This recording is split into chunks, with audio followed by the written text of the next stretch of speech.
Welcome everyone to Gestalt Poetry Open Mic. So happy to see everyone today. And we are blessed to have each other. I'm honored that we have Maggie Sands as feature poet today. And also I'm going to put in the reading order in the text, in the chat there for everyone.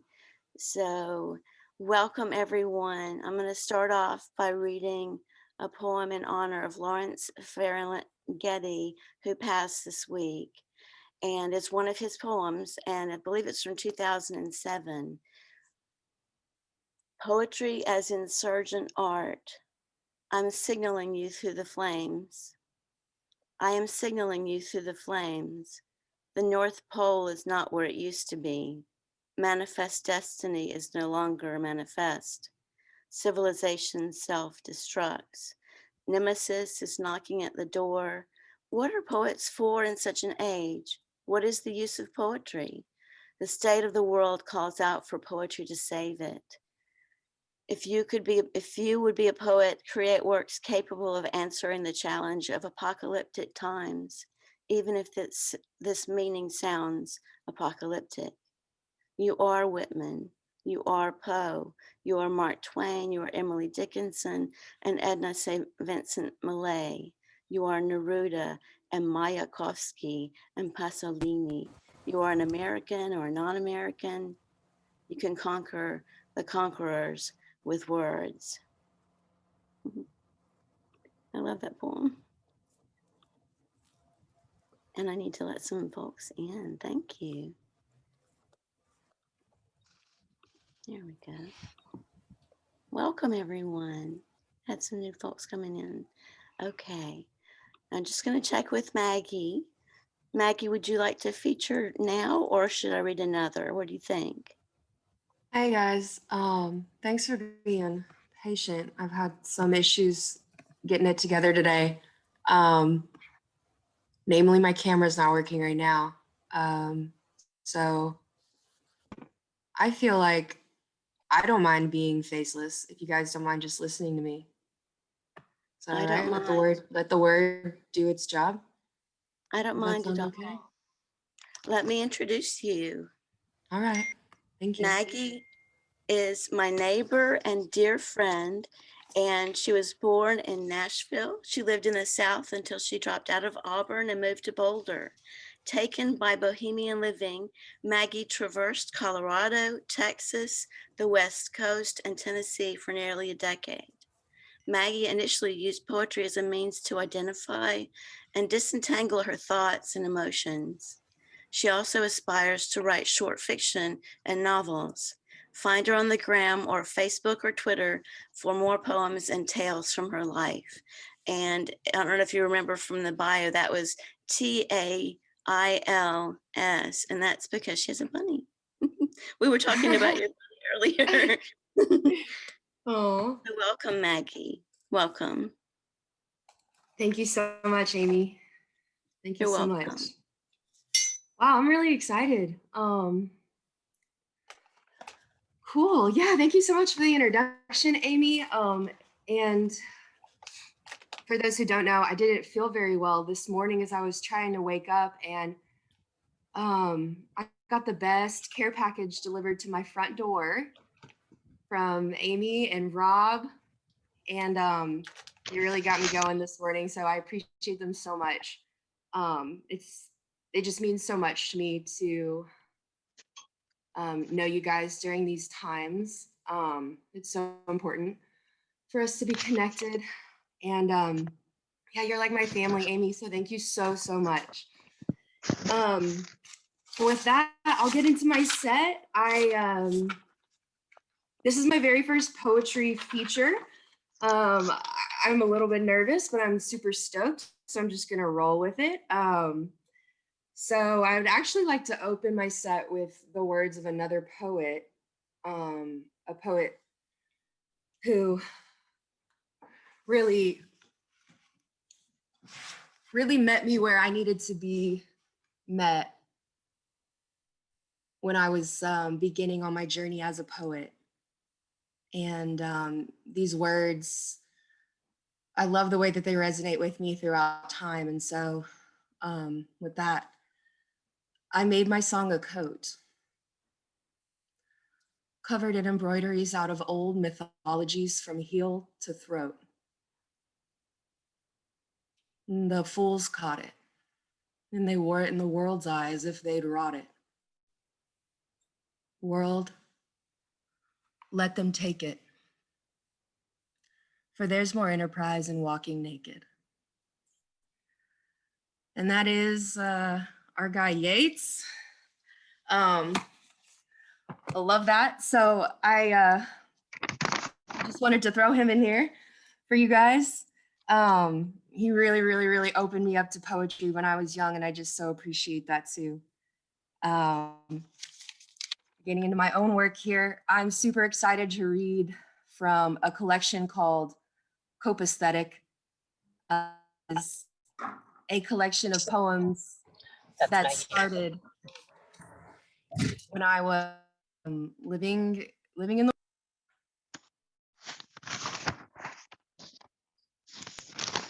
Can you guys hear me all right? How's the sound? You're good. Thanks, Amy.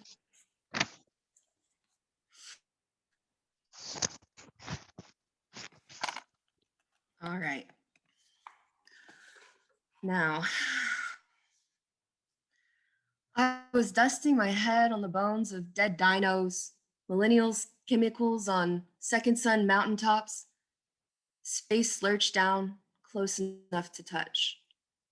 Empty and high, my eyes wide, overlooking this charitable secondhand harvest of time, listening to metronome wise, wise, I climb on his and her and their rhymes. Entitled to testify, I choke.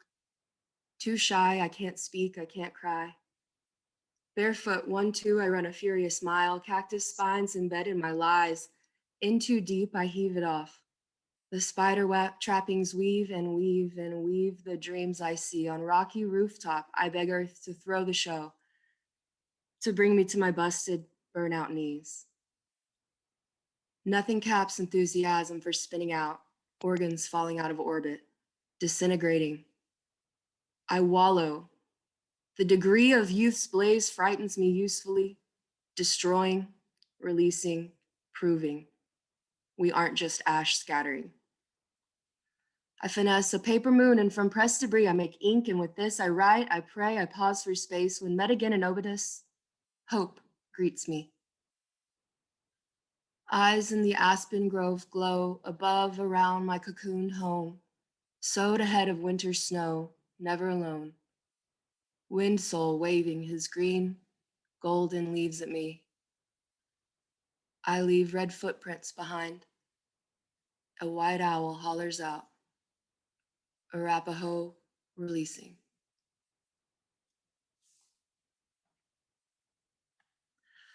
So we trapeze the dark seas through infinity, a silky wave, strings that bend and break, and when they fade, the ghosts remain to remind us we're travelers, tried and died to carve a path between stars.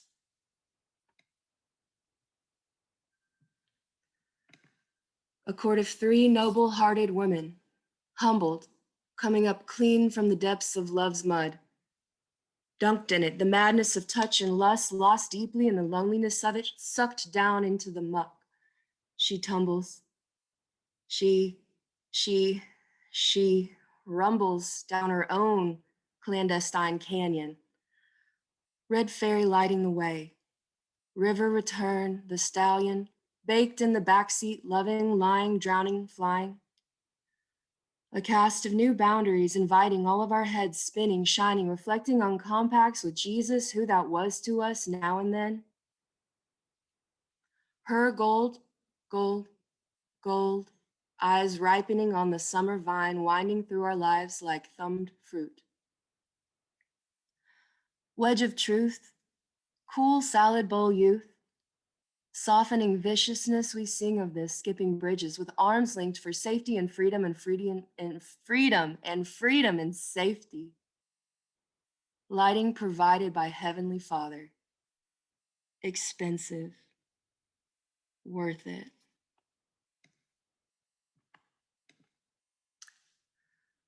I call home.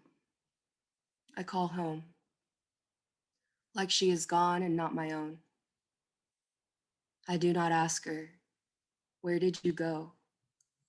I think I know. I think I know. I am all cried out of the unintegrity of unrequited love. Learning with less oxygen unstrangulated. Lean lost heart further up like lodge poles lean, wandering through the bottom of heaven for us. Wondering if space conceals real and unrealized dreams between us. Who chooses to be seen or stay hidden from the voices, footsteps falling all along the creek, trailing where I bathe and sleep and keep and keep and keep and keep. Supper with me in death's garden.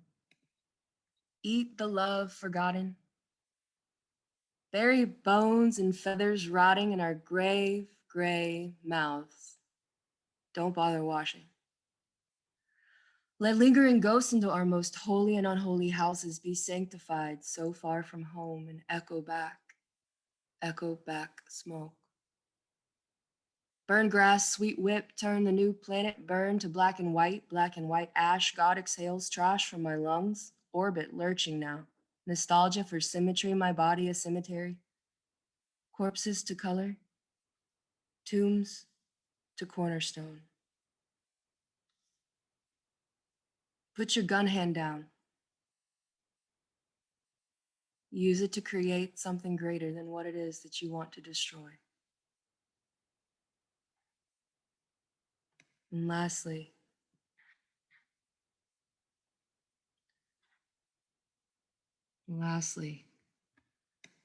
maybe not lastly, maybe I'll talk for a little bit longer. After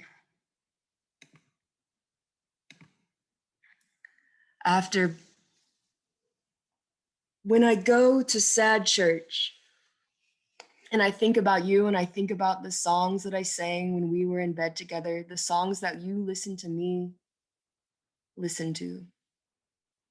I don't want love, but I do want you. I don't want you. I do want to grow out of my old cocoon. Sawed off antlers in a body bag, prey coming back to life with new teeth. Past planted a garden, hair and bones among the seeds.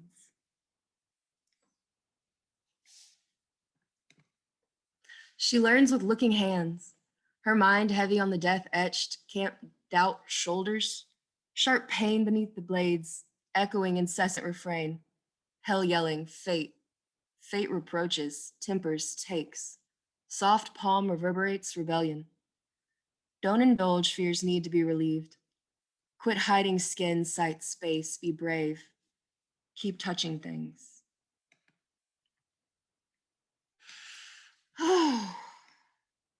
All right, you guys, I'm feeling pretty good about this next poem's gonna be my last one, and then I'll probably thank you guys and then turn the floor over. So I really appreciate everyone being here for the sake of poems. Like, this is just very cool.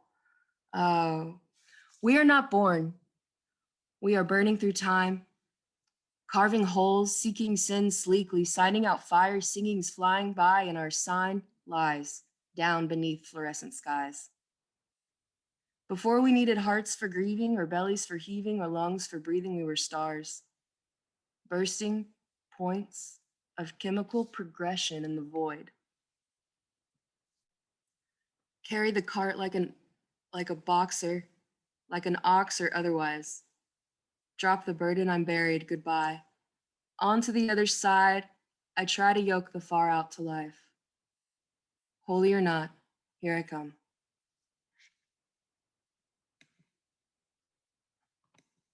Holy or not, here I come.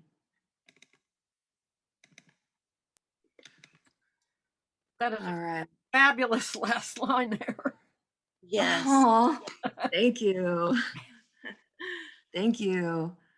Thank you, Thank you so everybody. much. Beautifully done. I love seeing all y'all's little faces. How's it going, everyone? Well, thank you so much. Just beautifully done. Thank you. Now we have Chaos as our first person, and I don't know that Chaos is here. I'm looking. I think he may be with us a little later. Is Christina Hogg here? Yes, there you are. Hi. Would you like to be next? Yeah, I could be. I don't know what I'm going to read. Oh You no. got it. I'll have a quick look. I'll pick a letter from the alphabet, and I'll do something with that. Let's have a look.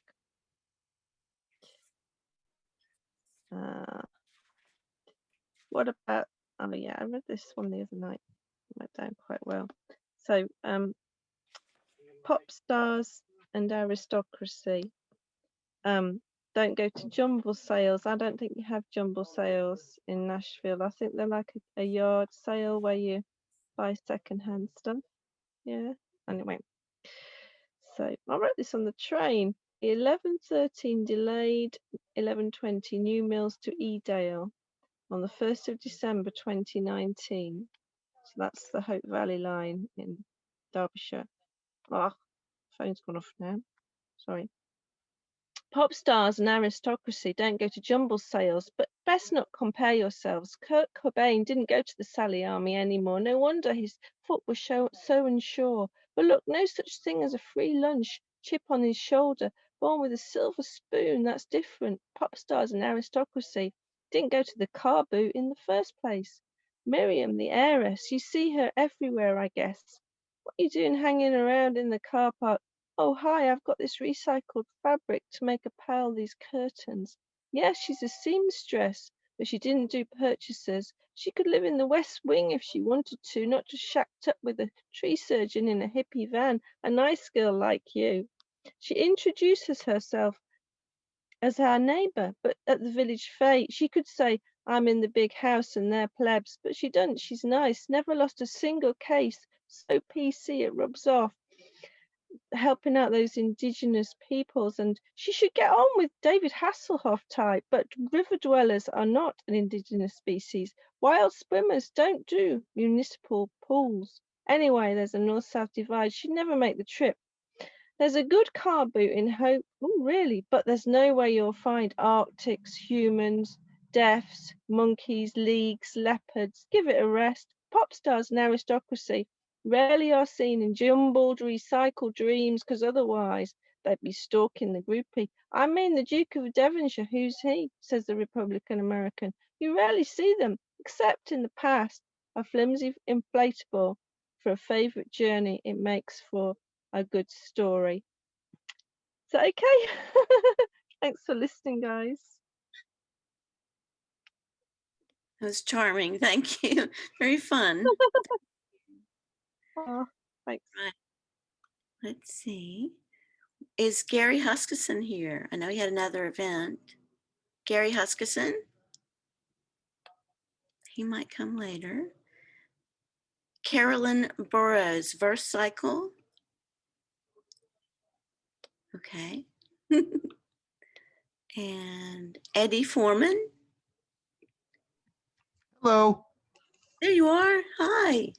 Hi, how are you? Good. How are you? Pretty good. Can't complain. I can't ready to have a protesty evening with all of you. Me either. It's fun. It sure is fun that never, ever, ever stops. That's why I call it poetry. You feel it in your soul and you feel it in your blood. I agree. Would it be okay if I read two or just one? You have 5 minutes, so it depends on the length of the poem. Sure, no problem. This is called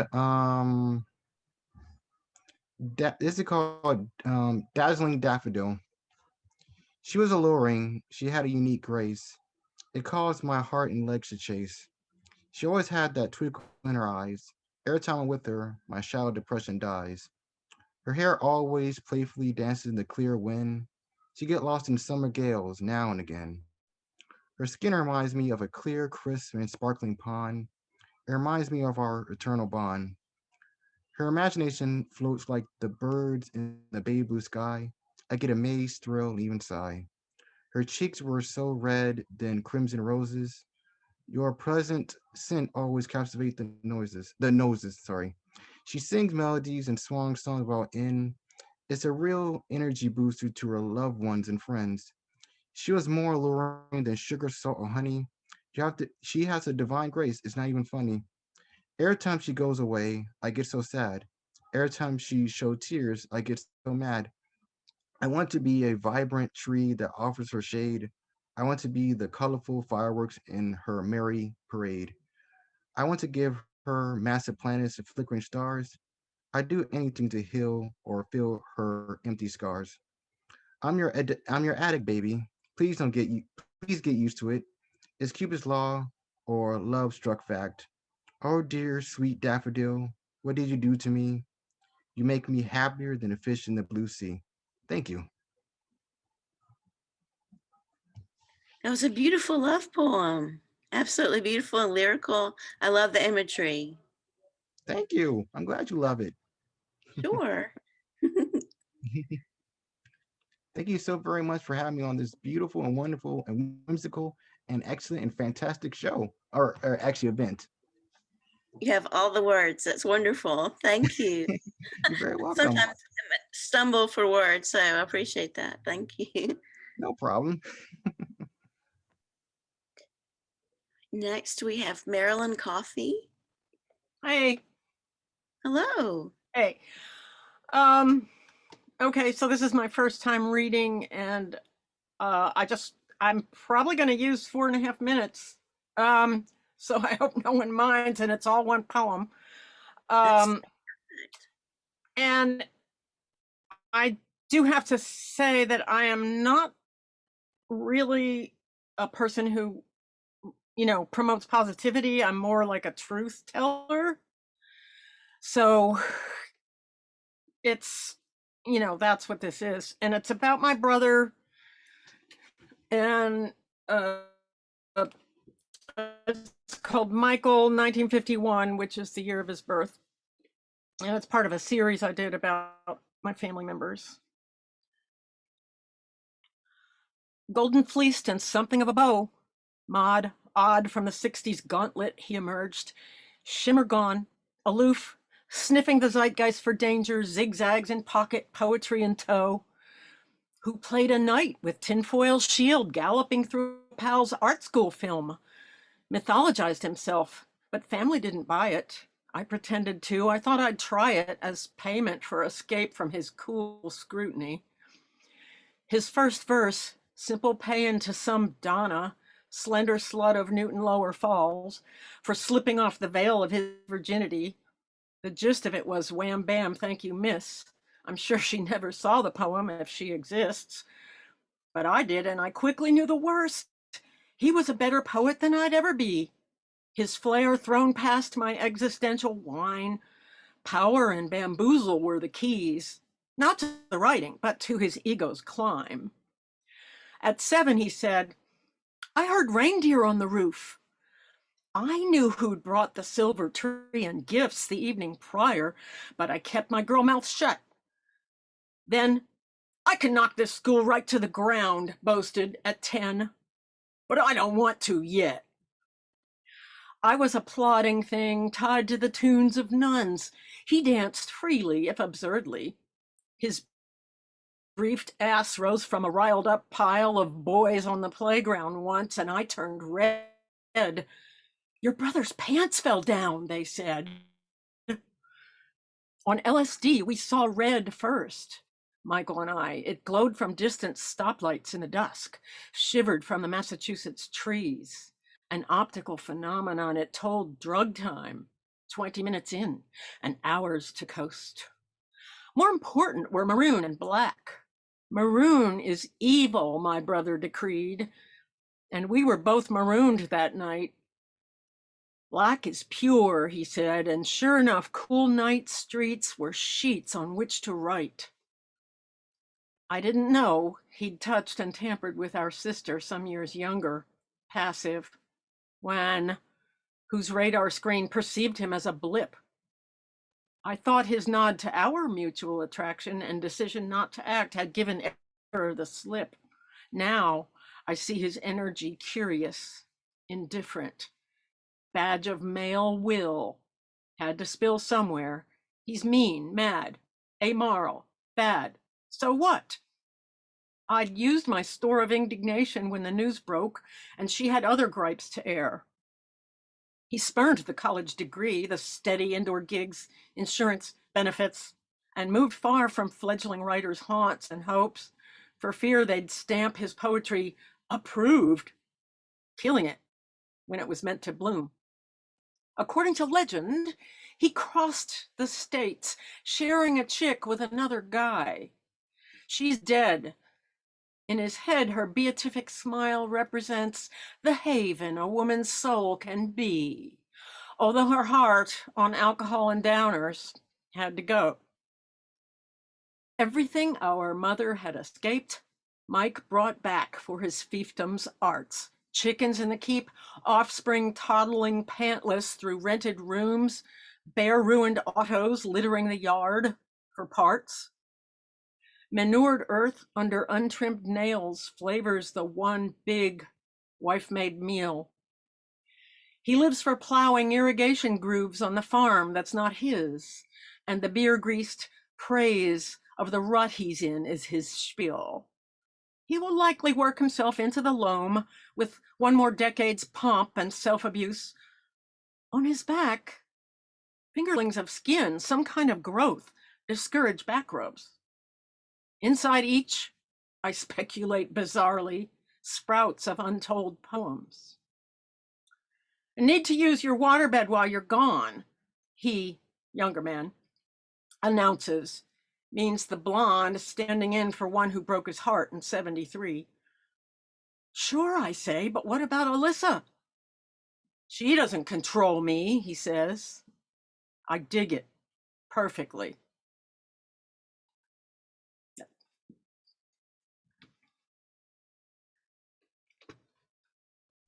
Wow. Wow, Marilyn. That's awesome. That's amazing and powerful and brutal and wonderful characters and so clearly drawn and beautifully written. I think I was influenced by Browning at the time, like because of those long narrative poems. And I have one about each family member, but like some of them didn't come out very well. Well, maybe they're So, still in process, yeah. you know. Mm. Well, This was thank some you. years ago. Yeah. Thank you. Now we have Lantern Carrier. Is Lantern Carrier here? Looking. Okay, he could join us. Let's see. Now we have Francesca. Hey, Asheville neighbor. Hello, how are you? Good to see you. I'm so happy to be here today with you guys. We're happy to have This you. is some of my favorite things to do because of you guys. We have such a beautiful poetry community. So open, so sharing, just sharing the love. So sometimes I catch myself trying to enter contests and things. And this experimental piece of poetry came up when I was doing some things like that. And I thought about how we start at our head. And if you can draw a stick man in your mind, we're going to start at our head. Thoughts rise in my head. I can see my body Oh, there's my nose. Smell home. My lips. Smile now. It's all in your hands. Open your heart because they're below your hands. The way you choose to live, no one can take it back. Do not waste your time here. Sitting on your backside is not useful. And I got that from one of our people in acting. Be kind and help others in need. Plant your feet on the ground and stay before your body dances away. So it was just sort of like a creative thing. And I love to create. So thank you, Amy, for letting me create. And I'm so sorry I did not get to participate in your wonderful language thing. But before I go, I will sing to you just in honor of my mom teaching me French, Vera Jacques, and then I can sing it in English right after. That sounds fun. Vera Jacques, dormez-vous, dormez-vous. Sammy la mattina, da da da, da da da. Are you sleeping? Are you sleeping, Brother John? Brother John, morning bells are ringing, ding ding dong, ding ding dong. Thank you, Amy, for having me, and I love you guys. Thanks.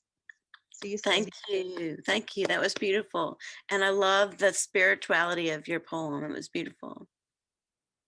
Very loving and kind. Thank you. Oh, you're welcome. And now we have Joy St. Johnson. Did I say that correctly? No, it's Joy St. Johnson. Okay. Sorry. I keep trying that. Welcome. Just say, hey, you. That's fine. Okay, so I have one that I found from 2018, which is still, pretty recent, called Myself. So when I look back, it can be even a short time, even a day or a month. I often find I barely know the sleeping pervert I believe I was. My past is a coffin from which I arise with a brand new heart. This realization likewise makes me to goggle at the impenetrable reality who the future me will be. The million suits I wore and, inscrutable, shall wear, though I'd rather forego some, see that I am not I, only a construct from moments of self-consciousness plucked. Oh, that was so good. Thank you. I love the development and the journey of that. Thanks. Very well done. I wrote a couple recently. I could read another one because I don't think I've used up my 5 minutes if you guys Why want. don't you? That'd be lovely. Please read another one. These are ones that Marilyn's already read these. These are from this week.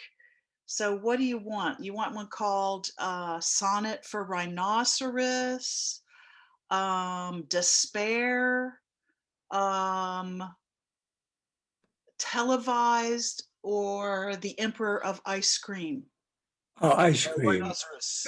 I'll take it. Okay, All for smiles. rhinoceros. All smiles when ice cream was mentioned, yeah. Except it's ice cream. So, okay, I'll read that one. It's after a rather famous poem by Wallace Stevens, which is called The Emperor of Ice Cream. But I rewrote it as The Emperor of I Scream. So, call the writer of sad songs, the lyrical one, not hip hop, to pro tempore pen poems. Let me take some part. Imagine I could be as great as yesterday's adepts at desperation's recount. Let it be the Beatles. The only emperor is the emperor of I Scream. That you might think the quilt of words I've stitched together that once saved my wrecked life in the back of a desk drawer, or more likely on a thumb drive, worth a divulge, that they might see the light. The only emperor is the emperor of ice cream.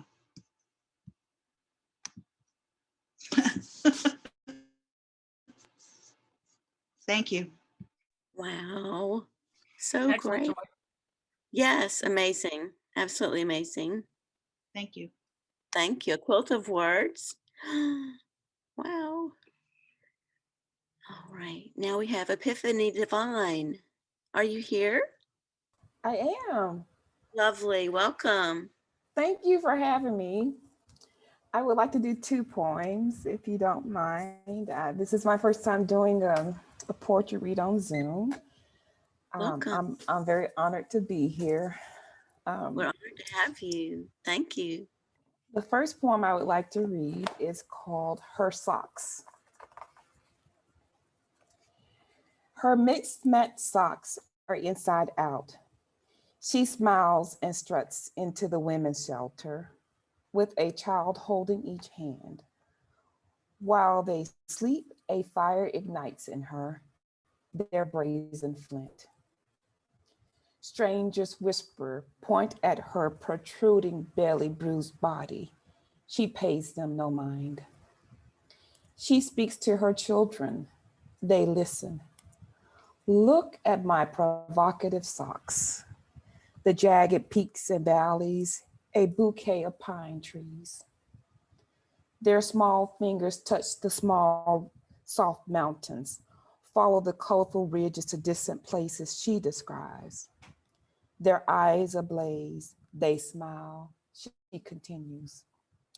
These repulsive socks hug my feet, exude vibrant healing energy, prevent winter's crawl.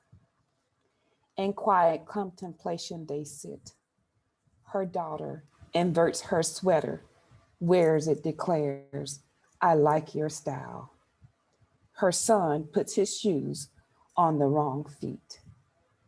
Their nuclear laughter mushrooms in the air. A pyrogenic shield surrounds them. Oh, that's beautiful. Thank you. The other one that I would like to share is called, I toss between a couple, but let me read my list. Yeah, I think I'm gonna read Mystery Man.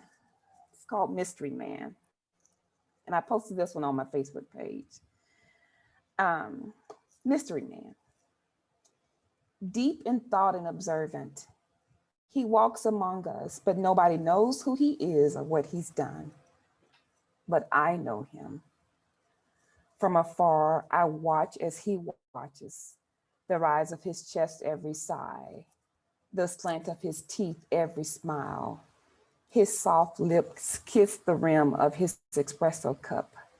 His gold Figaro bracelet softly rubs on one of his manicured wrists. I'm sorry, his gold Figaro bracelet softly rubs on one wrist of his manicured hands. The way he pretends to read the menu, but orders the same item. The way he rubs his mustache while talking on the phone. And with accuracy and precision, he removes his Ray-Bans just when his omelet arrives. The way he looks through the crowd, the way he looks for me, at me, he always looks at me. Then he looks into me. An ephemeral eye lock, intimate intercourse, intense interchange that rearranges my posture, my breaths, my thoughts. His unshaded glance reveals myself as yielding and yearning for more of his suave, skillful maneuverings of sacred things deep inside of me. Thank you. You need to watch out for him. Be careful.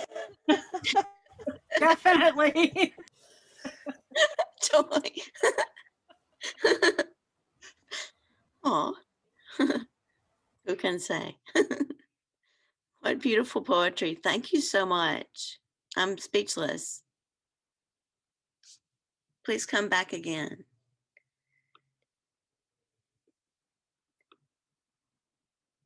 Now we have Matthew Marichin. Is that correct, Marichin? Is he here today? He may not be here. That's okay. Let's see. Brian Ira Franco. He did send me a message. I don't know that he's able to join us. Doc Janning.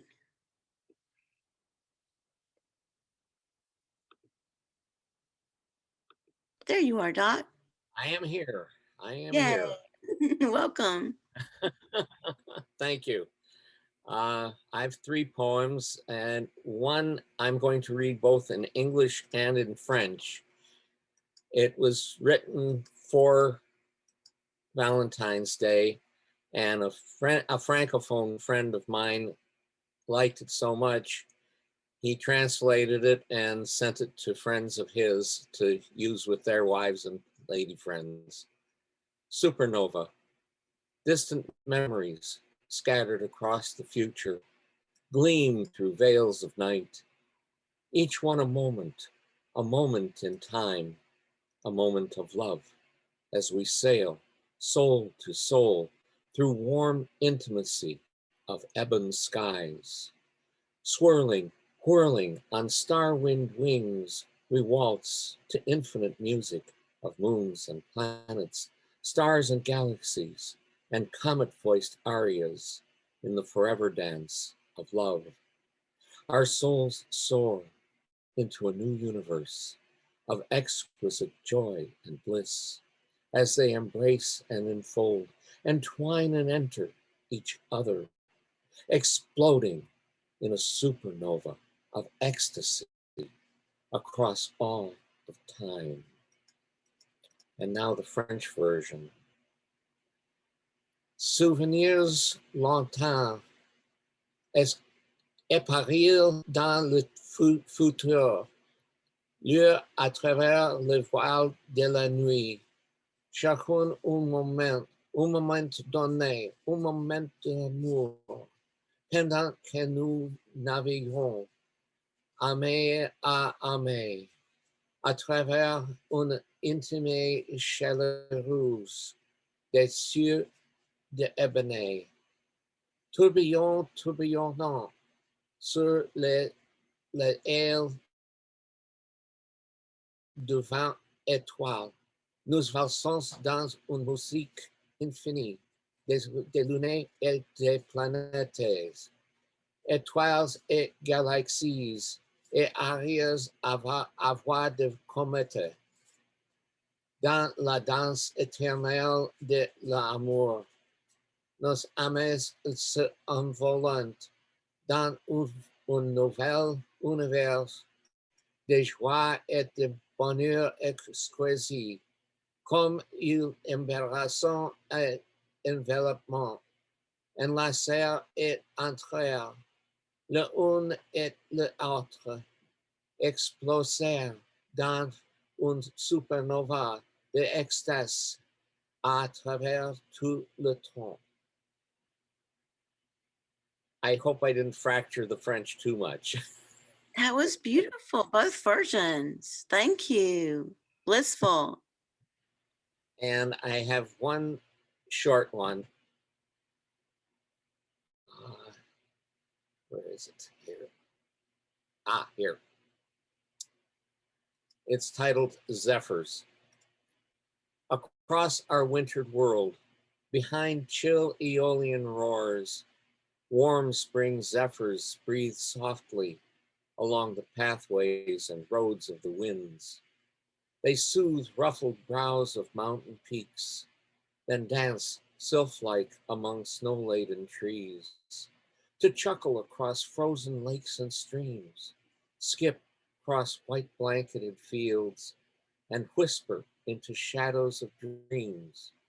Spring is coming.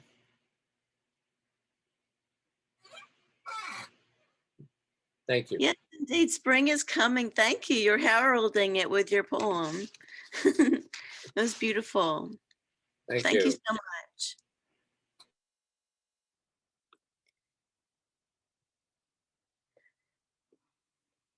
Is Robert Parker here?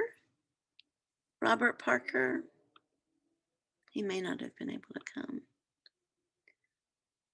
Chris Dickinson? Yay, there you are. Yeah. I'd like to read you an autumn walk because at the beginning we were talking about the garden. Let me take you, no, not by the hand, not yet, if you don't mind, to breathe honeysuckle with twists of rose, 20 steps back to front, past this open gate into our home ground. We'll pick a path round the tubs, past their best, though geraniums still grow red.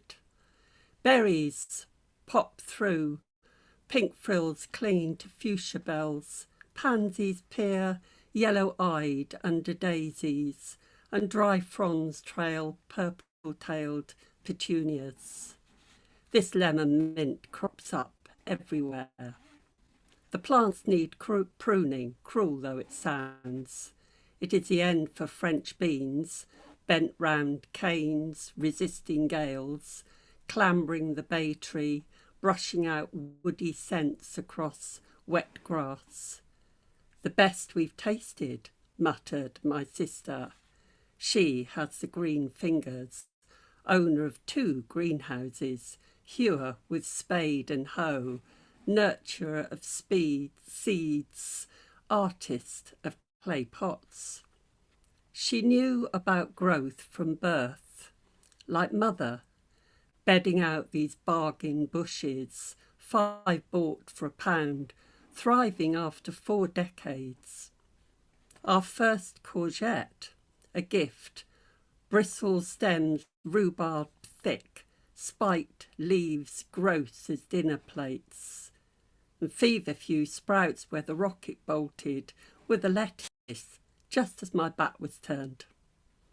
Tangles of tomatoes on the south wall blush easily lounging on rope supports, and the copse's windfalls go for a blackbird's song long before they've turned to compost. Maggots burrow to the heart of everyone. Pigeons seesaw the wisteria arch, swinging on seed feeders, slapstick comics, crash landing a perch for bird table raids.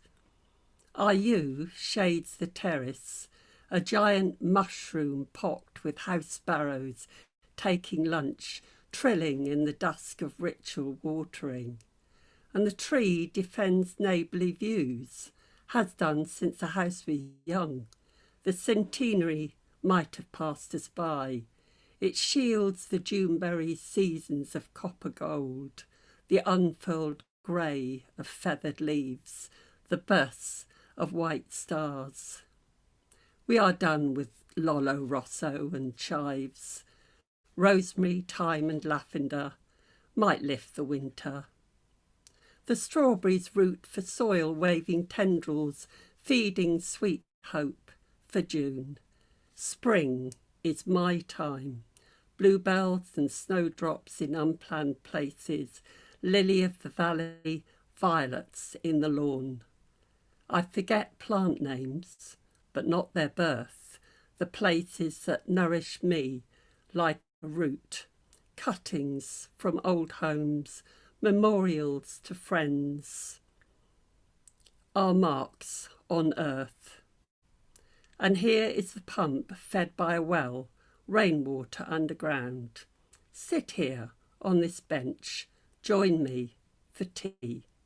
We'll talk of friends, children, your labours.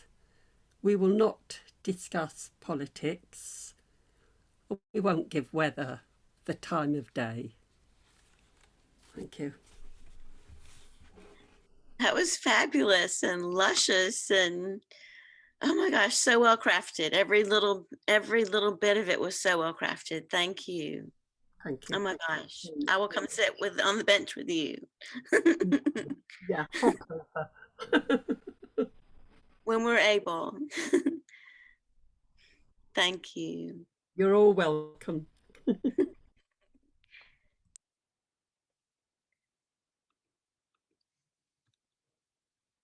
And now we have Michael Willison.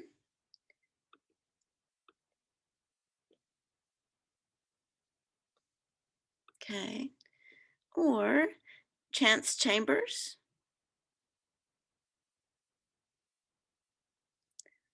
And I don't think Noelle is with us. Noelle Anna Marie. All right, Nathan. Nathan Spoon is here. All right, so I think I've successfully unmuted myself. So I've got 3 short poems.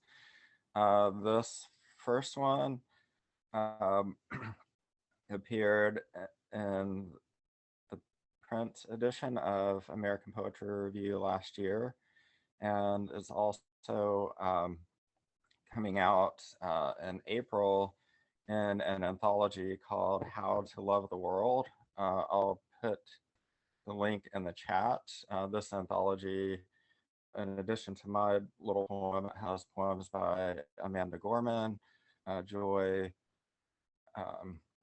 Haro, the current poet laureate, and then Tracy K. Smith, the former poet laureate, Naomi Nye, Ted Kuger, just tons of folks are in this book. Let me see if I can get the link in the chat. And this poem is called A Candle in the Night, so it's also kind of cottagecore-esque. Stone is tender to lichen. Lichen is tender to the earth and its other inhabitants. What are you and I tender to? When a black hole swallows a star, it must do so tenderly, since a universe hinges on tenderness. At midnight, your candle burns with tenderness, dreamlike in an amber votive, its flame flickering tenderly. And this next poem, I've had several poems come out in the last couple of weeks. This poem is at Gulf Coast, and it is called Kiddo. What was it that slid through the field of my hand? A mountain. I will say it was a mountain, although it is no longer here for any other to see. It is elsewhere and doubtless sitting like a toad whose voraciousness desires to be appeased. At a key moment, any hand may grow warm and as sustaining as a grove of pawpaw or sassafras trees. I will negotiate moving forward from here, forward into the thickness that buries all but the most willful homing. The seat is leather-like and brown, and the back is mint green. What kind of sense does that make? Who knows? But at least people needing to sit have somewhere to do that. There are always turns as entirely unexpected as this. Often, a bright pair of shoelaces appears as if out of nowhere. And lastly, oh, I should say that poem, I wrote it because in recent years, I was diagnosed with a bouquet of learning and developmental disabilities, including autism spectrum. And kiddo is kind of a term that parents, and I've had adults call me kiddo that I'm in my 40s. But anyway, it's a, rather than saying this is my son, my daughter, my child, they'll say this is my kiddo to differentiate you as a different sort of person. Anyway, this last poem, I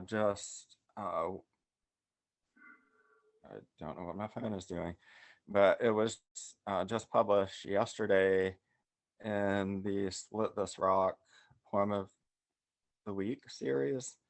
So I was very excited to contribute to that amazing series. And this also addresses the topic of tenderness, and it's actually called The Republic of Tenderness. You are living inside the cup of another life. Water is running slowly. Somewhere a hand is overflowing with the abundance and celebration denizens dream of. Meanwhile, if there is happiness, it hangs within images of solar eclipse, moistening the soil in a pot in order to be drawn upon joyfully by the plant whose roots have spread throughout. It is the feeling of confidence, after all, that makes your life as it is possible. Space alone cannot be enough if you mean to leave a miracle permeating your dust. This is a note of encouragement left in a difficult world during a difficult moment. This is a secret you already know, even though you're waiting to realize that. You are the answer everybody else is waiting for. There is no pressure. You are the answer. I'll drop links to those last two poems in the chat, and thank you all so much.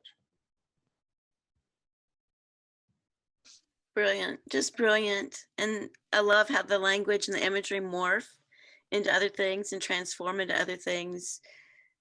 Just amazing that you're able to do that, the language that you've created. Also, I can say that I didn't learn poetry in the conventional way, so I write all my poems as a single draft, just beginning to end. Wow. Wow, that's amazing. Thank you.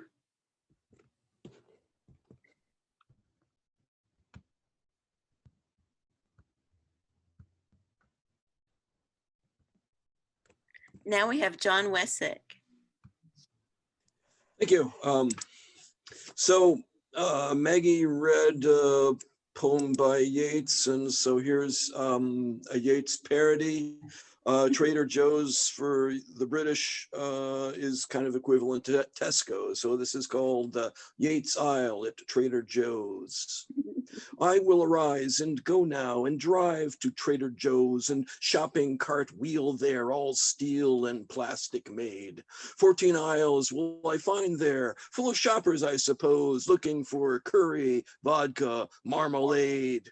I'll sample tofu sausage beside the false wood mast, but careful must I park on pavement packed with SUVs, and I shall buy some pasta, for pasta boils up fast. Toppings, basil, pine nuts, grated cheese. I will arise and drive now, no time to cook, too much to do. Since on this poet's budget it's hard to eat gourmet, I'll stand at the checkout and slide my bank card through, then take home a crate of 2-buck Chardonnay. Okay, here's another parody. This is the parody of Tennyson. It's called The Charge for the Purchase You Made. 8%, 9%, 12% higher into a mountain of debt grows the 600 charged on the purchase you made. Your credit card balance into a mountain of debt grows the 600. Was there no principal paid toward the purchase you made? No, because you're someone to screw with money to plunder. Your payments go for interest and fees. Though credit card terms mystify, yours is not to reason why. Yours is but to buy, and buy into a mountain of debt grows the 600. Merchants to the right of you, merchants to the left of you, merchants in front of you, plied you with white Zinfandel, then set you up for the hard sell into a mountain of debt. Your credit card score shot to hell grows the 600. You flashed your checkbook bare, the minimum payment not there, of interest charges beware. Your low APR now revoked. You realize that you are broke if you hadn't charged the 600. Bills to the right of you, bills to the left of you, bills behind you. Money's been squandered in chapter 11. You'll dwell. Your credit card score shot all to hell into a mountain of debt grew the 600. Your bankruptcy will never fade because lenders betrayed, even though you paid and paid, your bank account plundered and bright future waylaid. And this is just another punk rocker writing about jazz. They must have materialized at the open mic out of carbon and nitrogen in the air. Those poets you'd never see in a jazz club. A guy in Roman helmet like Mohawk reads 3-chord rhymes about Mingus and MC and Fat Farm jeans, fires machine gun words about Miles, and a woman in high collar and sensible shoes chops Art Blakey into 14 lines of 10 syllables. Seems you can't be a real poet unless you write about jazz. Sid and Johnny Rotten dodging loogies in Dallas, Jimmy burning his guitar at Monterey Pop, and Grandmaster Flash close to the edge just won't do. So when the girl with a stud in her tongue says Coltrane, I have to hear him the way Jack and Alan did. A one-man hallelujah chorus as sax blowing eternity like roomies read flute notes, hopping and skipping from step to step up a staircase of rapture to the backing of piano chords and pop and crackle of needle on vinyl. But the literature of manual typewriters, Benzedrine, and William Burroughs hats has already been written. Where is the poetry slathered in SPF 16 to protect from the Coachella sun? The poetry of MP3 whose boots are caked in Glastonbury mud. Thank you. Woo! Right. That was amazing. Everyone please unmute and go nuts. Oh my gosh, that was brilliant. So Yes. brilliant and funny. Thank you. Appreciate it. Thanks all. Beware the credit cards, eh? Okay. Next we have Cynthia Winfield. Is she here? Okay. Now we have Clive Osman. Hello. Hello. Hello. Welcome. Thank you. Great night so far. I'm going to ruin it. No, I mean, this is a little bit different, as I like to be, as many of you know. So for this one, you have to imagine I'm David Attenborough. Now, if you've ever heard my impression of the Queen, well, my impression of the Queen is better than my impression of David Attenborough. So you're going to have to use your imagination a little bit, but I'm sure you'll get the gist of it. So here goes.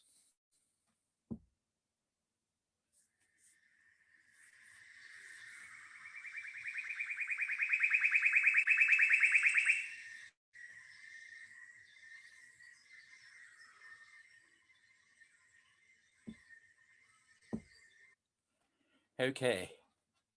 I've now muted the sound effects as I am actually in Great Britain, but the producer wanted to lure viewers with a taste for the exotic. Take a look at this.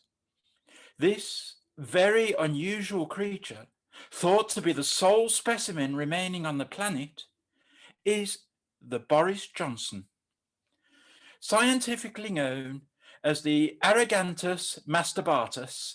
It is thought to be a descendant of the obscure Defeffel, which was a creature expelled from the bowels of Satan in ancient times.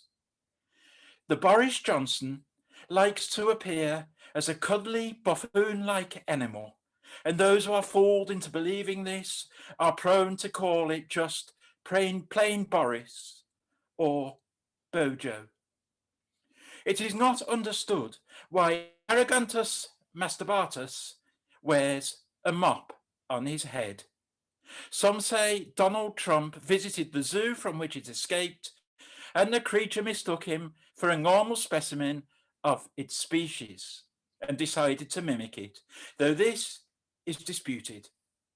There are undoubtedly some similarities, though those who have studied the Boris Johnson say it is so sure of its superiority, it would never mimic anything. The Boris Johnson has some human traits and in fact can talk in English. One of the most intriguing features observed in it is when it feels cornered, it starts blustering on about ancient Greece as a method of distraction. When this doesn't work, he hides in the nearest refrigerator. He thinks this makes it look cool. In Britain, it is seen by many as a saviour, which protected them from the dreaded Jeremy Corbyn and got them a blue passport. But ever since it was discovered in the grounds of Eton, it has been clear to those with a brain that this is a nasty, duplicitous and dangerous thing, which will do anything necessary to gain territory. Some commentators believe it is actually a mutation of a human being who spent too much time near a nuclear power plant. Though, in my view, the defectful theory is much more likely. A creature crept from the bowels of Satan who, somewhere along the line, had sex with a human being who would reproduce with anything. This seems a much more logical explanation. It certainly explains a lot. Further studies need to be carried out, but one thing is sure. This creature is not to be crossed. Taped conversations exist of it arranging to have a journalist beaten up. Nothing too serious, just some broken ribs and whatnot. It is indeed a world-beating arsehole to be approached with extreme caution. Do not be fooled. This is no playful buffoon. This is David Attenborough reporting from Westminster. And now back to the studio. Thank you. Brilliant satire. Thank you. All right, now we have Brian Ira Franco. Hello, everyone. Sorry I arrived late. I was out running errands and it was raining and yeah. I'm glad you're here. Well, I try. We'll start off with a haiku. As a haikuist, I must count my syllables very carefully. And on that note, a haiku with a couple of extra syllables in it. Poets are gardeners who plant perennial flowers to pollinate the world with words. Flora seductress. My dearest Atropa belladonna, your berries are sweet with an edge of tart. I will pick them to make jam to top my toast. Your tiny purplish tulip-shaped flowers look like they taste like grape soda.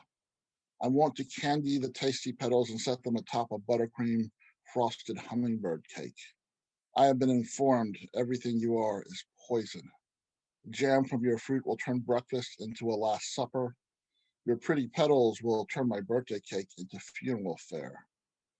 I have been seduced by your sweet appearance and innocent disposition. You may just be the death of me. Side effects of anonymous cactus flowers. I will traverse the desert as an animal not native to its environs. I will attempt to draw water from a cactus for survival's sake. I will respect its ability to perform acupuncture on me against my will. I will hope its fruits and flowers will provide me sustenance. I might find food that will cause me to soar above my body with my spirit animal and a blackened night sky, lit only by a winking moon trying to transform itself from 7/8 to Mac the knife, crooning like Nat King Cole. But my spirit animal guide will graze La Luna with its talon as a reminder to the mischievous celestial imp that its role in my journey is set in stone. Orion's intention. The hunter stalks the evening sky. His belt chokes my sight. My life struggles to breathe the fresh, clean winter air that contrasts the world in which I live, tries to remove, to cleanse, to disinfect its grime from my being. Saline secretes from my thoughts, soaks my soul, dries into what used to be Lot's wife and is now the sum of my transgressions. And finally, the moon uses an electric toothbrush. Lewis Carroll has painted the night with a Cheshire moon, a smile so singularly evil It blinds drivers who dare drive in its wake. Airborne black ice, worse than a whiteout. It lights up a sky dotted with only a few stars and wisps of snow cumulus, painted with quickened strokes of feathers. A smile a mother-in-law would approve of, but a spouse would know means trouble. It rules the firmament with fervor unapologetically. It does not need an eye to wink like Mac the Knife. La Luna swims amongst the celestial population where there is no such thing as overcrowding. Is the moon a man or woman, possibly transgender? Does it really matter in the grand scheme? It identifies on its passport as androgynous. So every once in a while, it gives us a Cheshire smile. Thank you, everyone. Wow. Speechless. Those are little I'm- treasures. Yes, there you go. Speak. Amazing. Thank you. Process. Brilliant. Yes. And now we have Cynthia Winfield. Thank you very much. Oh, you're I'm welcome. bringing you more of Sovereign Souls. I have signed her with Balboa Press, which is the subsidiary arm of Hay House. So expect her coming out this year sometime. Congratulations. I'm starting with two of the, thank you.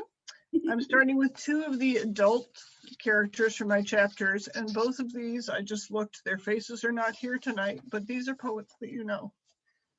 Okay, chapter 7, or they're modeled after them. Life's too short to stray from God, Mr. Alfred Goodman's chapter 1. Respect in God and self, take time to pray. Do not waste days with drink, no need to get over. Life is too short for you to stray. As there's much good news to behold, don't fret. Jesus is here to make your spirit new. Please just ignore the flashy two-bit street hustlers who whistle and lure till you rue the day you met. For when it hurts, you'll bleat in pain, for star-crossed lovers meet in vain. I have seen young girls, your lives on the floor. You primp and preen and prance, then hurt in pain, for when he in turn becomes a predator. Now keep your faith and hold your head up high, for our dear Savior knows the way to fly. Chapter 8, Brother of the Earth, Guy Am's chapter 1. Respect the earth and yourself, please show love. It ain't new kicks the garden needs from you. Please bring your just wash hands outside with gloves and show respect for worms, 'cause it's their due. Don't fret so much about some dirt on hands, for dirt has soul and soil is earth's true skin. So use that shovel gently on the lands and posture yourself to pray for all kin. All smokers, please do wash those hands of grime. Their toxic load, the seeds and seedlings dare not share, for they are young and in their prime, so clearly need for you to really care. Please bring your name into the circle bright. Together we'll share God's glorious light. And then one of my kids again, chapter 10. Ni una muerte más, not one more death. Javier's chapter 2, and this comes with a trigger warning.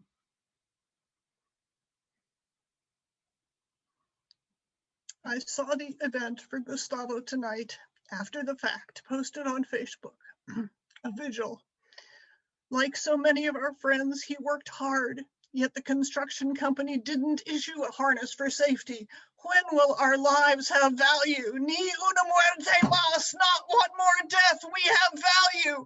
At 16, I've seen so much already, not one more. I'm sure they chanted tonight as they stood on the ground in safety. I'm sure they lit candles at the vigil, not enough to shed light on the ills of construction, this boon to developers that kills my friends. Ya es suficiente. Enough is enough, my friends. Lives have much value, more than any construction company has noticed tonight. That's why they held a vigil, to call awareness to our need for safety. Nashville is the worst city in the South for safety. A news clip quoted one of our friends, Cecilia, who spoke from the vigil, saying, how many stories are necessary for us to have value? That is the question that wants an answer tonight. As this city continues its affair with construction, as the buildings reach ever taller, construction clouds the skyline, and safety seems only an afterthought tonight. For those company bosses, el jefes, don't have friends whose lives they value working 12 stories up, seeing harnesses falling into what becomes a vigil. Workers' dignity, dignita obrera, held the vigil starting near La Quinta in construction site where a 16-year-old life of inestimable value was lost. My friend's life, Gustavo. It was Gustavo calling attention to the need for safety. When you see the story online, do share it with your friends. I pray many hearts open after viewing the news tonight. The news, I'm sorry, of the news story of construction's disregard for safety and this gathering individual, a march for justice of friends and strangers has value, for it has given me hope tonight. Thank you. Oh, sweetie, thank you. Oh my gosh, for bringing voice for Gustavo and to what needs to happen to change the safety practices here. Do you have a link, Cynthia, to any of the stories or anything? If you can share before the end, that would be great. Just beautiful work, Cynthia. Thank you. So heartfelt. Thank you. I'll put in links. I made videos of the first 10, the chapters for 10 of my first characters. I don't have, Javier was the second one, so I'll put those in. Yes, thank you. That would be great. Thank you. And now we have Jeff Harden, who is next month's feature poet. Welcome. Thank you. I'm just going to read a couple of poems. This one is called A Poem as a Way of Building a Kingdom. What can I tell but that I began in a ditch line, tracing it toward elsewheres that didn't appear, though all along I have tried to build a kingdom. Who thinks of fate or grace, or even of history and what it has ravaged, when a leaf caught in an eddy finds, then follows the larger stream? Not every winged thing will become an albatross. It's okay to let the distance remain where it is. We know box notes because they too failed. Choices made, if studied closely, reveal how partial any moment is, both in what preceded it and what, as though we could know, it eventually requires. What, if any, wise men are there left to follow? Every day, Rome burns again. Someone stumbles out of Dante to find we are midway, still no farther.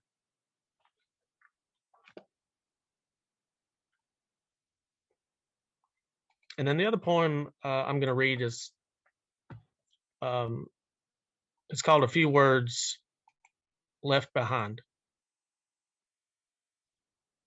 I've no desire to use a different voice with you than with a white oak sapling, moss I walk upon, or creek stones. Even a falling leaf describes a prayer. When bewilderment descends, I give up searching for my hidden name, the one the willow snaps along its links. I turn back toward the fence row, its 6 or 7 posts. Imagine a language pieced together from archaic words we thought we left behind. I could spend all evening staring at 2 trees at the far end of this snow-soaked field. Our people years ago would plant an apple tree some distance from the house to draw the bugs away. A lesson is there for those who keep life's sweetnesses near. The colds moved in to cancel what we've stored away. Will we make the spring? It's envy I have, but also love for how the grasshopper gets to fling itself away. Thanks. Wow. Yes. Yes. Thank you. Beautifully crafted. Love your spirit, love your angst and the way you're working on that in your journey of the poetry. That's beautiful. And we look forward to having you next month, which is March 27th at 3. And there's already an event, and I'll post that in here as well. Thank you. Mhm. Now, is Jaffe Judah here? He may not be here. Henry Jones? Henry? I saw him earlier.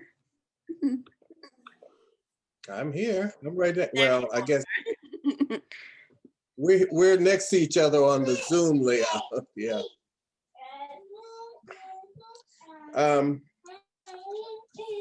You're gonna hear some background noises. That's my little niece who's running around. So That's lovely. And, yeah, and I was gonna read like these poems dealing with death and all that, and short ones, and I said, no.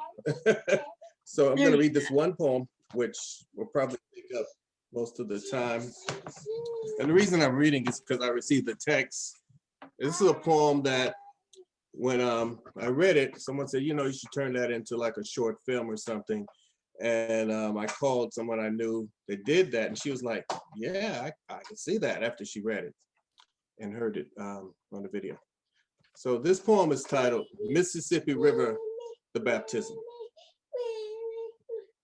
The Mississippi River isn't muddy and flowing brown, but bloody, with memories and stench past each generation with a flush and bow movement. Still we wipe our butts without cleaning the black hole where all things are lost. Behind the scenes, making all murders, no, let's say slayings, of little black children, drug or gang related.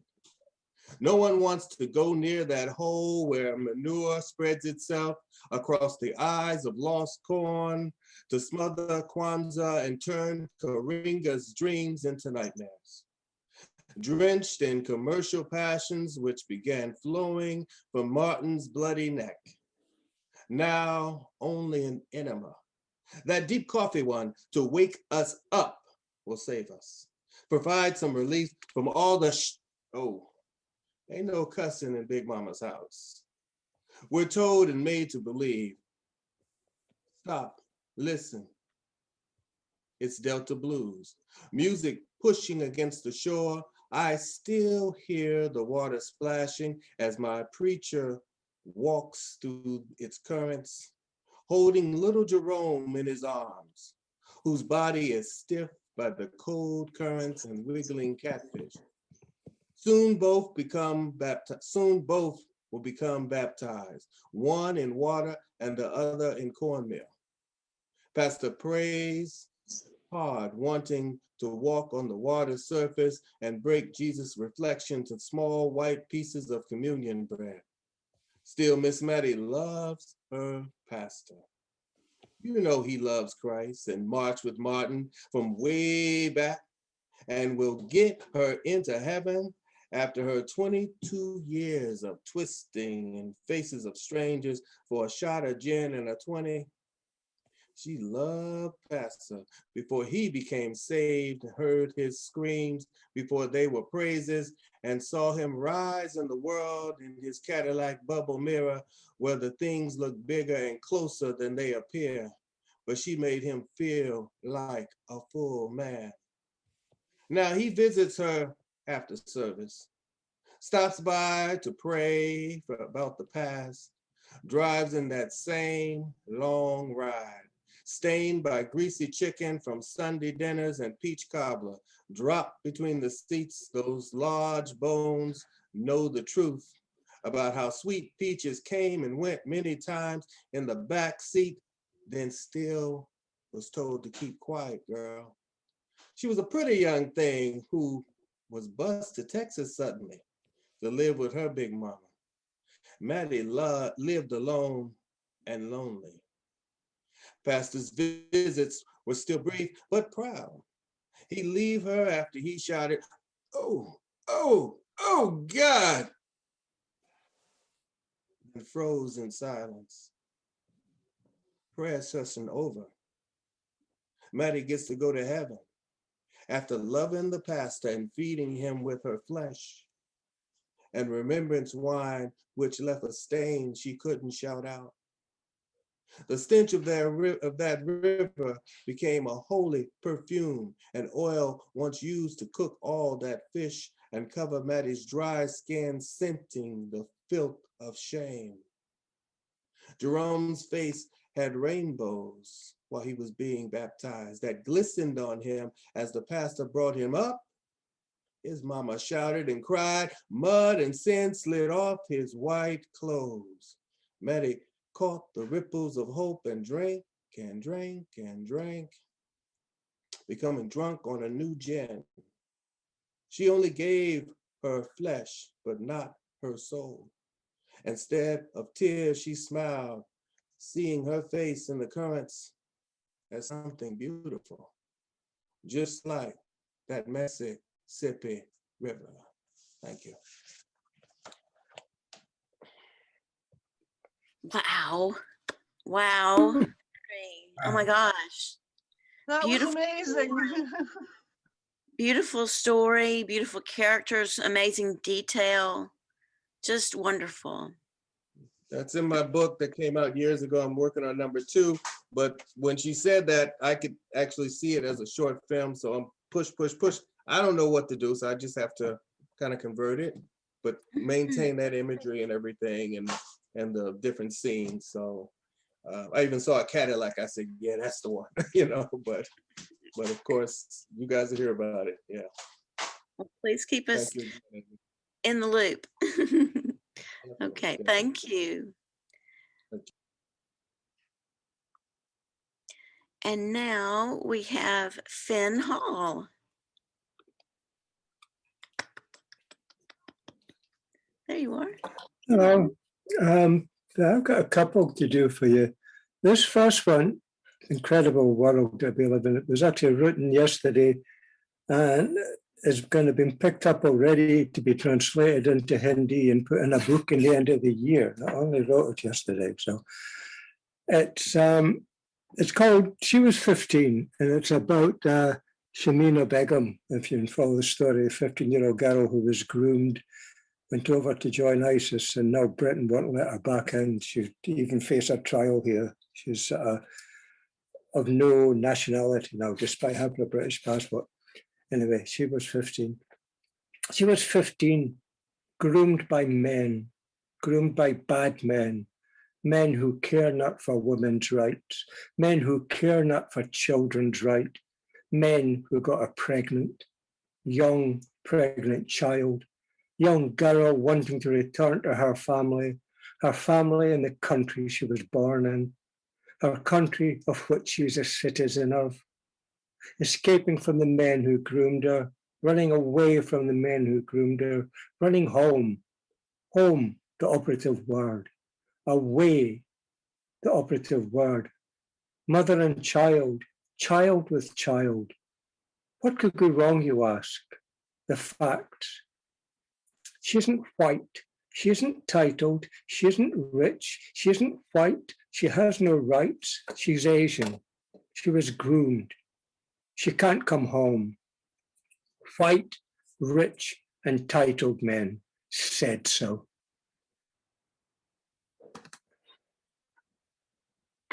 We're going to do something else now. This one was written not very long ago either. It was written for a pre-Valentine's night the other week. And I suppose it's a love poem. It's called Reasons to Love. At times, love dies. For reasons unknown, love dies. But if we love someone enough, can we stop them dying? We hold them so much in our hearts, the hearts that beat in synchronized time. Accept that words aren't always needed, that the shared air we breathe is enough, enough to be in the same room, the same space, the same time as each other, traveling the same journey. I'm happy to be shipwrecked on your shores, to be the flotsam and jetsam of your life, keeping my head above the waterline in your vision, to know that we're always in reach of each other, always. Always traveling on an inspirational adventure together, always floating on the same waves. But what if we drifted apart, still in love, but just out of reach of each other? Lifesavers hiding in the mists, fingers grasping, arms outstretching, reaching, then beached up, face down in the sands of time, gasping for air, wanting to share the air with you, cast away, far away, away you are, so far. And all I have is the memory and comfort of still loving you, even though your physical presence is no longer around. But at least I have you still in my beating heart. Heart that once beat in time and rhyme with yours. Now all that is around me and all here that surrounds me are sequins, glitter and regret. Regret that we have unfinished plans of land still to see and places to be. At times, love dies. For reasons unknown, love dies, and I held you in my arms as you died, and now I hold you forever in my heart, and my heart will beat for the two of us. Thank you. Wow. Wow. So beautiful, so poignant, so heart, coming from the heart, both of the poems. Thank you. Thank you so much. I'm about to cry. Okay, let's see. We have one more on reserve. Got things going over here. Okay. Leela, is Leela here? Leela? No? Okay. Let's see. Would anyone else like to read before I read a little bit? We're running a little early on time. Nathan? Okay. I saw your hand first. I think I've unmuted myself again. I've always got another poem.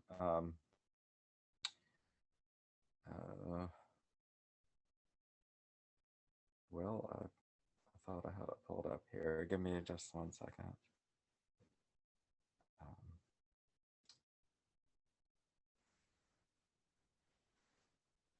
Does somebody else want to read while I'm looking here? I didn't realize I had to X out the. Let's see. It may just be a few seconds longer. Is Eddie still here? He had wanted to read another one. Christina, would you? Okay, I can see you. Thanks. Yeah, I remembered what I was going to read. And this is based on a song which you probably heard in Nashville. So the lyrics will probably be like copyrighted. Oh, I'll turn myself a bit. But anyway, I'll just read it. Jackson, I'm going to Jackson. Go ahead and see if I care.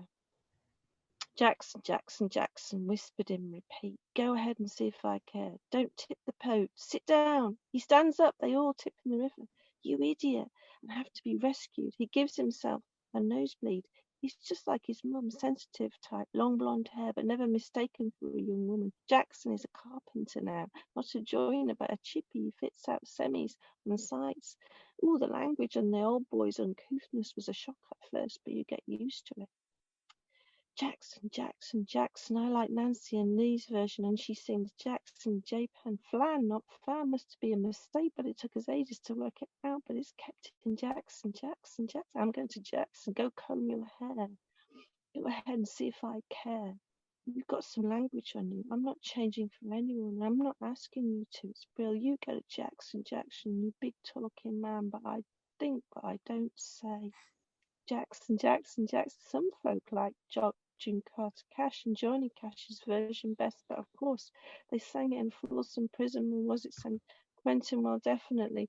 Wolf Whistle June, a prisoner's a prison, and famously previously refused to sing it, holding up the crowd until she agreed to marry him.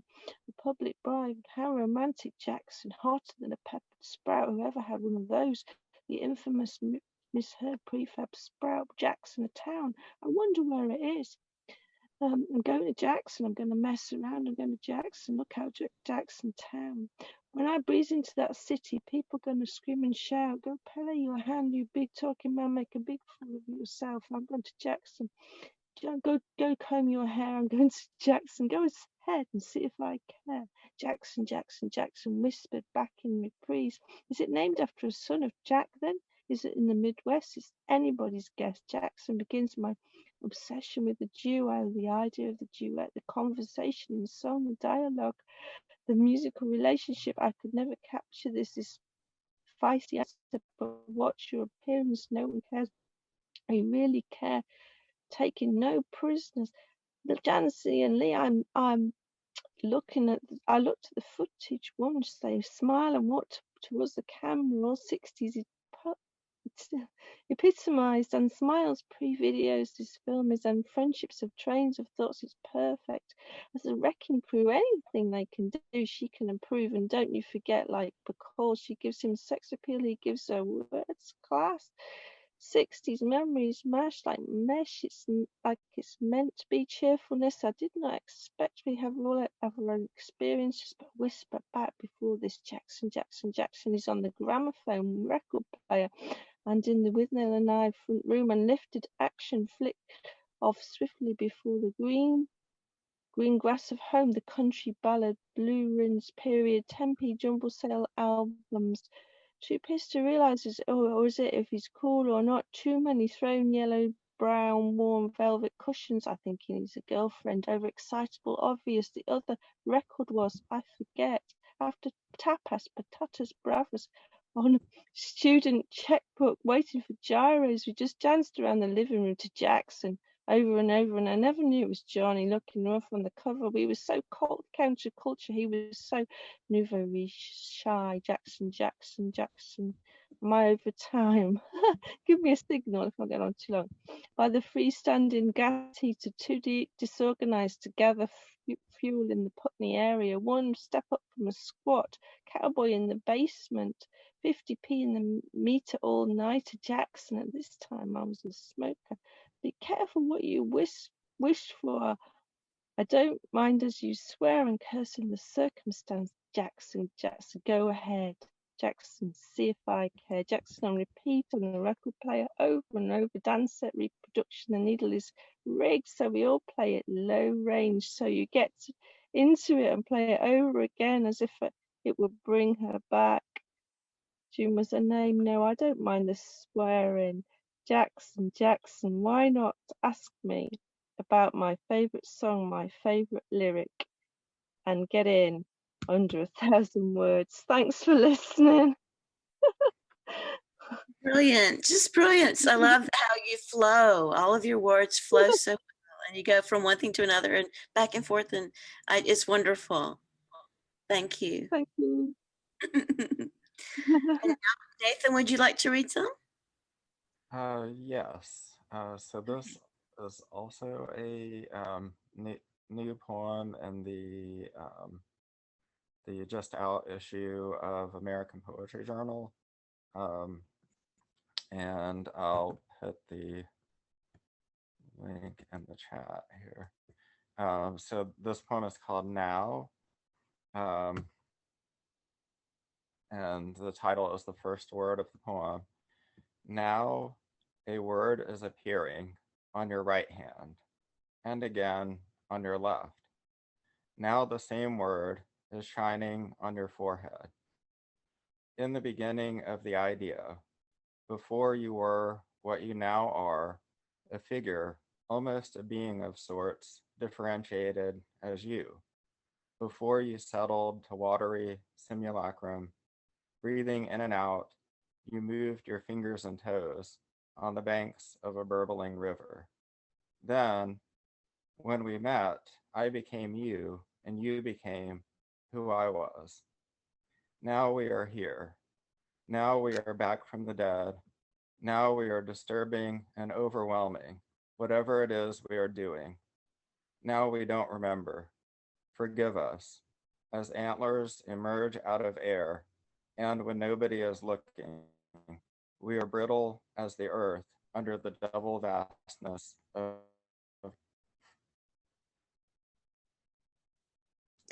Wow, Nathan.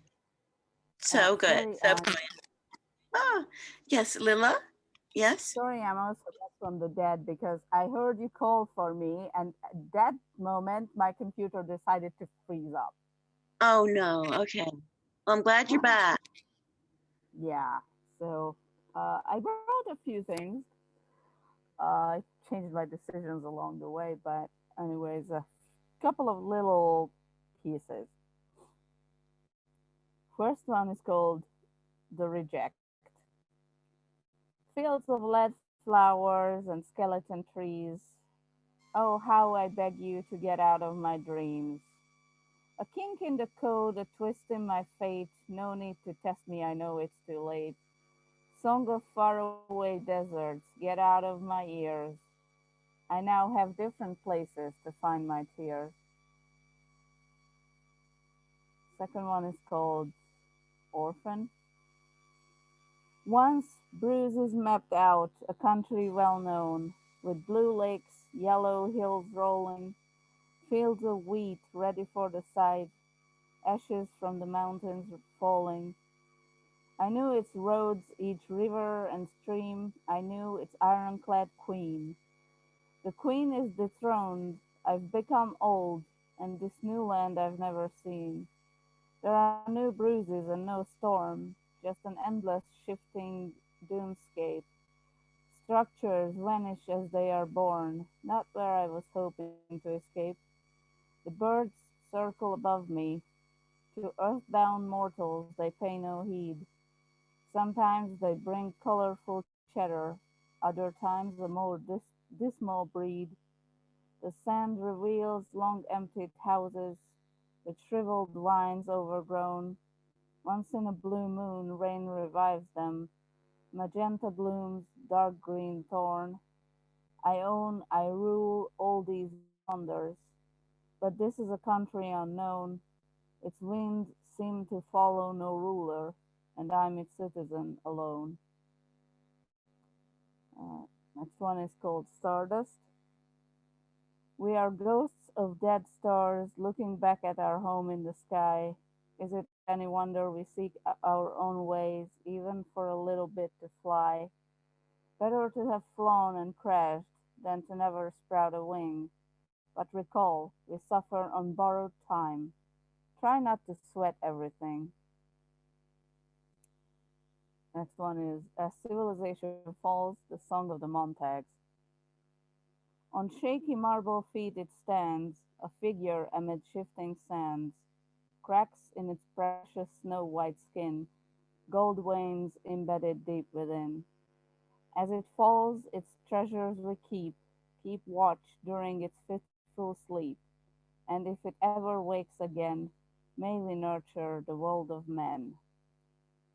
And by the way, shoot me down if I go over however many minutes I'm allowed.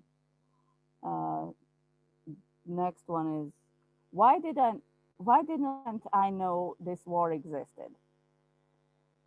Who is afraid of the green and white? Who trembles so from the truth that they will try to bury the whole damn thing, hide it from the eyes of the youth? A true lioness in the fray, she was smothered away from the field. This is what happens to honest folk who do not willingly yield. This is what happened to you and me. This is why we still write instead of rolling knee deep in blood to guard Valinor's light. Um, Wow, thank you. Beautiful poetry, great imagery. It reminds you of a little gothic. Do you think? Gothic? I don't know, just mostly war-related stuff as usual. I understand. Thank you. Thank you so much. Thank you for your patience with Oh, this sure. method. No problem. All right, those are our reserves. Would anyone else like to read? Joy Bean? Hey, yeah, you can't call me that in public. Come on. Uh-oh. Actually, I was kind of wanting to read my sonnet about the rhinoceros, especially after Nathan read that poem where he talked about tenderness and stones and stuff.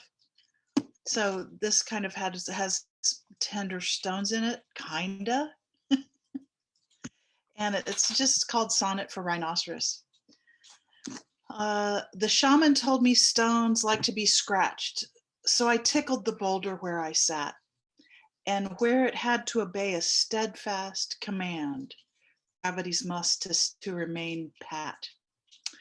The pachyderms, gray as any outcrop, feel gravity's command to stay well fixed to the ground, more like root than treetop. So stands rhinoceros with its horn prefix. Unsuspicious and answering with its mass the earth's requirement to stay near at hand. Having nothing to fear from fire, man's knack, rhino in its magnificence is damned. Damned because man sees her fill his demand. Does man know stones also get a load of him?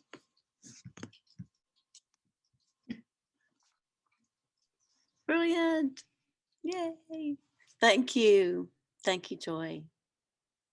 And now Finn has another one. Okay, you can put away your tissues in this one. I'm not going to make you cry with this one.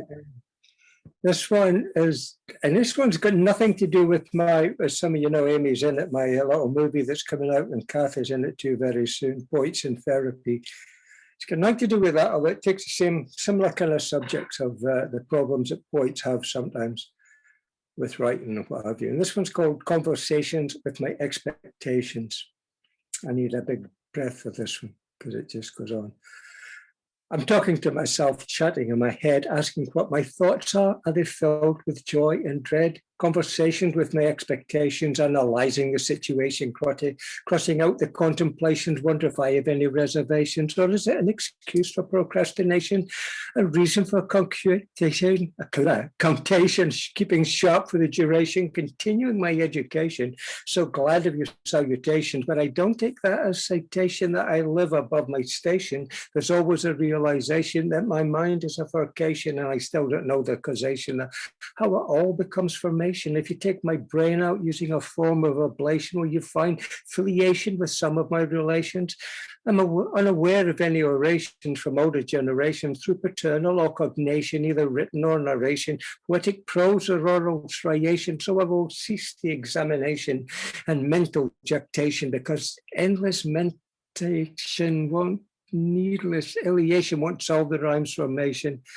And just accept that sometimes things just happen. Thank you. That was great, and that did make me laugh. And you're amazing at rhyming. Oh my gosh. Incredible. Some of these words, obviously, I had to look them up in dictionaries and things to get them to, and I never heard of some of them before, but they all actually mean things. So they're not just random words. But it's a job. Thank you. Thank you. That was awesome. Would anyone else like to read? I'm going to look at the pages here and see if I can see everybody. Okay. Well, then if it's okay, I'm going to read a couple and then we'll finish up.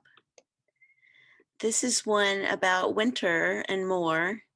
And then the next one it's a new poem. And then the next one is an old poem, but it's about spring. This one's called Bargain with Wildness. A brotherhood of winter birds acclimate above the snow at the feeder we can barely keep full. Gentle mother's white blanket has touched us all with a new silence, comfort inside, terror and chills without. The wild survive somehow. A new gunshot across the street at Shute Park, just one shot this time. I run to the window, see nothing except snow.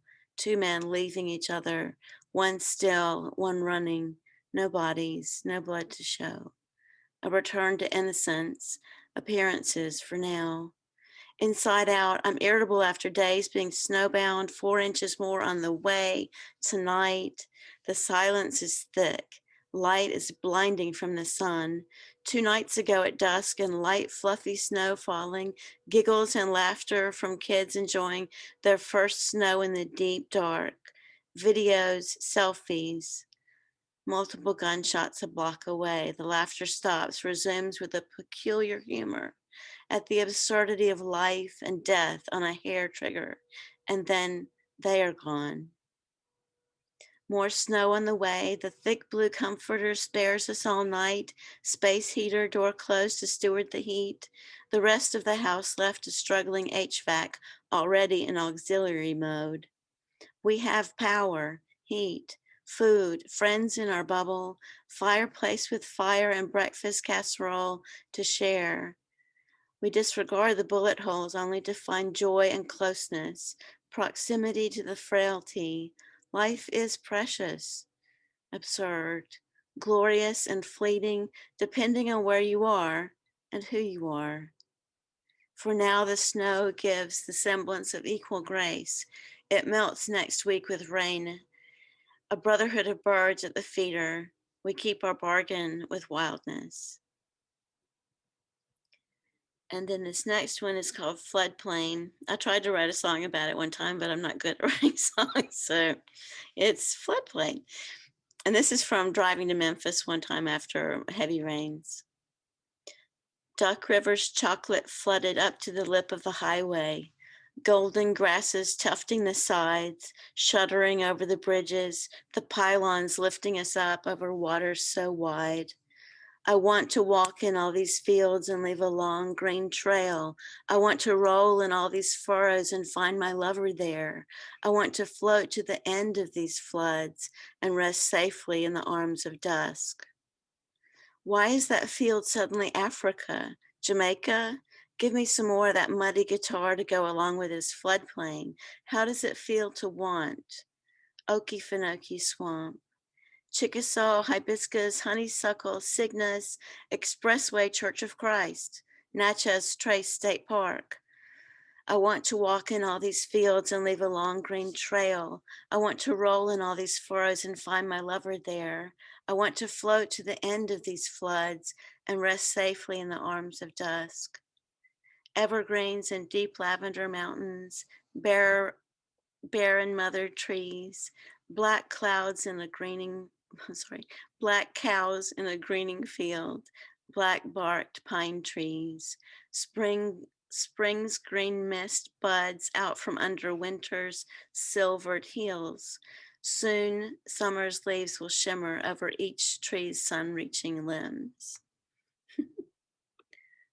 Those are my two. Thank you. I really appreciate that.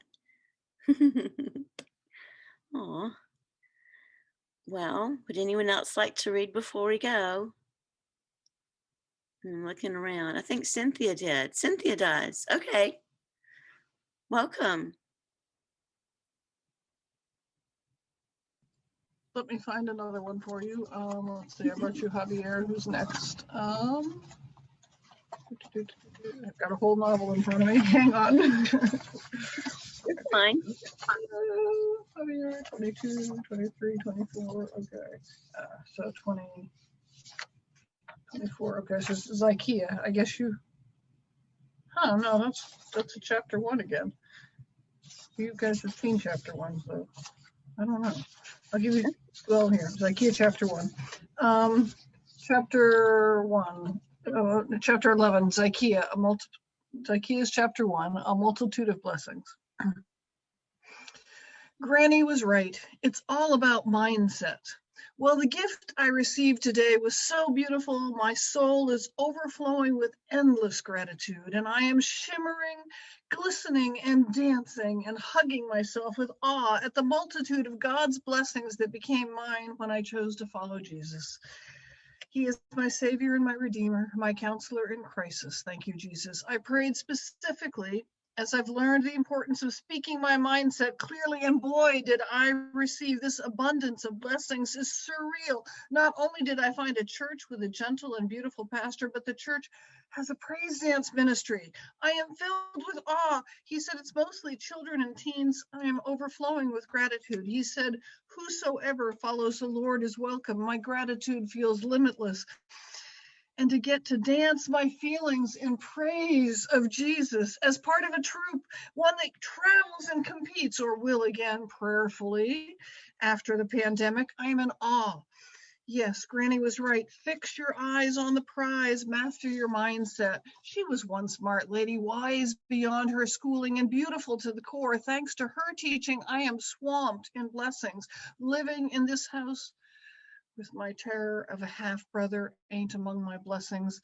Although I'm sure it should be, for every challenge God sends deserves gratitude. But Lord, when Zion slammed me up against the wall yesterday, it wasn't beautiful. Maybe I found a church home, time will tell, but Jesus, could you help me make Zion more loving? I try to greet all with a mindset of love, yet he doesn't respond well yet. When driven by that anger, his wrath is awe-inspiring. I'm no small chica, yet he drags me across rooms like paper. The awe is often filled with terror as I think of you, try uselessly to fight and count my blessings. You are my shepherd. I think of calm pastures and still waters, grasping for mindset mastery while my mind whirls, wondering if he'll let me live and feeling gratitude each time that he does. Please save me from this house, Jesus. I won't graduate for another year, but I need somewhere to live that's more beautiful. My meeting with the good Reverend Oceans was long enough to reveal a beautiful soul. He saw me as a human, a child of God, and his space filled me with awe. When I laid eyes on the geometrical, multicolored, whosoever painting of Jesus, I nearly wept, his arms outstretched both wide, receiving and giving blessings, stigmata present, but not nailed to the cross. For that, I felt gratitude. In a community so welcoming, I can surely tweak my mindset enough to love Zion or trust Jesus to gift me the mindset necessary to land a home that will fill me with awe and gratitude, a loving, welcoming, or even just a safe space filled with beautiful blessings. Thank you. Wow. Wow. Oh my gosh, Cynthia. Such amazing experiences and so well expressed. Also stream of consciousness, great images, great characters. So well done. Thank you. Well, guys, I know it's about 5 o'clock and I know Poetry in the Brew starts in a little bit. Probably need to eat something or nap or something or get into your PJs. But I really thank you so much, Maggie. Thank you so much to everyone who was here today, and just have a wonderful rest of your evening. We are very blessed to have each other, and it's an honor to be with you. So I just hope we can see each other again. March 27th, Jeff Harden is our feature poet, and contact me to sign up, and we're good to go. So thank you so much. Thanks so much, Amy. Oh, you're welcome. And Thank everybody you. for being here.